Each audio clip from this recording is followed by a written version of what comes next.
Good morning and welcome to Church at Home with Rachael for Wednesday, the 6th of October. Yesterday, I was talking about small towns and how important they are, how vital they are, and how energetic they can be and what they can give. Today, I'd like to talk about something related to that, but heading down sort of a different path. I'm reading a book, it's over here, it's holding up my computer, called Grounded, and it's talking about earth and groundedness and a new way of thinking about God. Not a new way; it's been around for eons.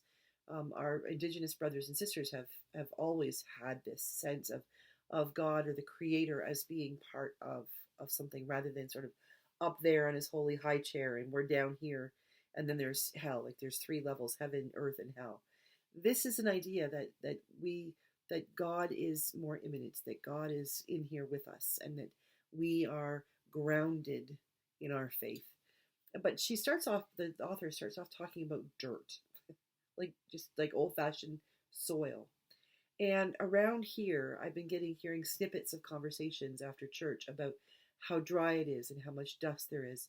Whenever you drive anywhere in Alberta, it seems, at least where I live, there are sloughs everywhere. And this was a new thing for me. They're not ponds, there's called a slough.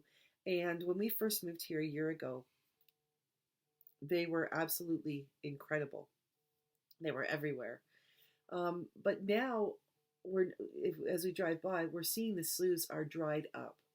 Some of them are so dry you can see the white alkalis, in them, and it's really quite disturbing to see the sloughs so dry.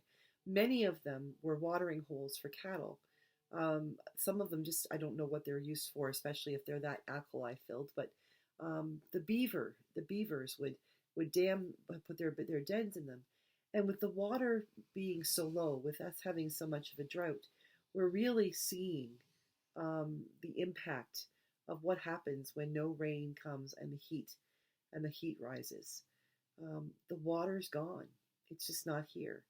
And so, we're not watering lawns. We're watching what we do with our water, but I'm also realizing that dirt, like water, is not a renewable resource. We can use the sun and the wind to harness energy, but our water sources are changing and they're becoming poisoned in some cases. And I didn't think of this before, but one thing she mentions is that our dirt is also not renewable. Driving home from Edgerton last night, I was listening to a song with, I think it's Luke Bryan, and there's somebody else. And they're talking about, it says, buy dirt. Recommendation of an old man to a young man is to buy dirt. Get yourself some land and put your knee on the ground and propose to that girl you love and raise up your kids playing in the dirt on the ground and raise your crops and buy dirt. And one of the lines is that God's not making more dirt. And the fact is, it's true. We've had a lot of years where farmers, and I don't think they were being deliberately ignorant or anything like that, but we had this sense that we could take over the world and do what we wanted. We've done that with the water, we've done that with oil, we've done that with so many things without really thinking beyond, or maybe not even knowing yet what the impact would be. I'm going to give everybody the benefit of the doubt. But now we're becoming aware of the wisdom in in in preserving things, of like letting the ground lay fallow, changing up the crops and rotating crops. There is a reason for that. In the Bible, it talks about Jubilee years, and every 7 years you would leave a field to lay fallow, and that allows it to heal and regenerate. But we are actually finding that we're running out of topsoil. We have done so much damage to the ground, or we simply paved over so much of it that we are running out of dirt. We are running out of that sense of groundedness that is necessary for all of creation. And that's a shame, because dirt is one of the first holy things, if you think about it. God created, and He created the earth, and He said it was good. And He even created humanity out of dirt, out of the earth. And God said it was very good.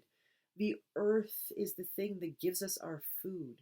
It is the protection that we need, is the land upon which we live.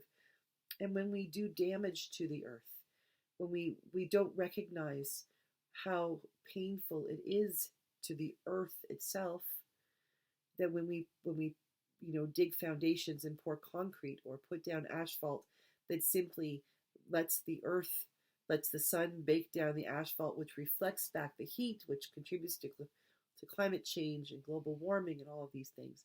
There's a process that we're going through that we can't undo. If we drain all of our water resources and poison the ones that are still left, we can't make more water. If we use up or allow erosion to disappear the great pockets of places where we have wonderful, wonderful places for wheat and grain, what will we do? It won't be just bread that we don't have, but what about feed for cattle, for all of the animals that we eat?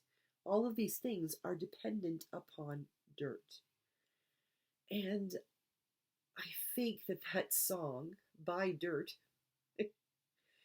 it's prophetic in ways that, it seems tongue-in-cheek and silly, but it really is all about getting back to the basics, getting back to taking care of what God has given us, whether that is relationships or the very earth upon which we stand.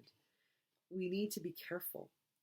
That groundedness, as a matter of fact, has gotten me to the point. I'm not a gardener, but this reading about this groundedness and dirt, and having participated in the 7 Cree teachings with Elder Russell Auger the last couple of weeks, has really gotten me back to recognizing that I need to get my hands in the dirt. And that's my hope for this weekend, to take some time to sort of prepare the flower beds for the fall. But I'm going to pull up our land, or the owner of our house. When we moved in, he put down those the fabric that keeps weeds from growing. Well, it didn't work. We have more weeds than anything else. But what also has happened is that the earth is getting hard. The water isn't penetrating as quickly as if it was, and the earthworms aren't there, and all of the things that are needed for the earth to breathe and to do what it needs to do.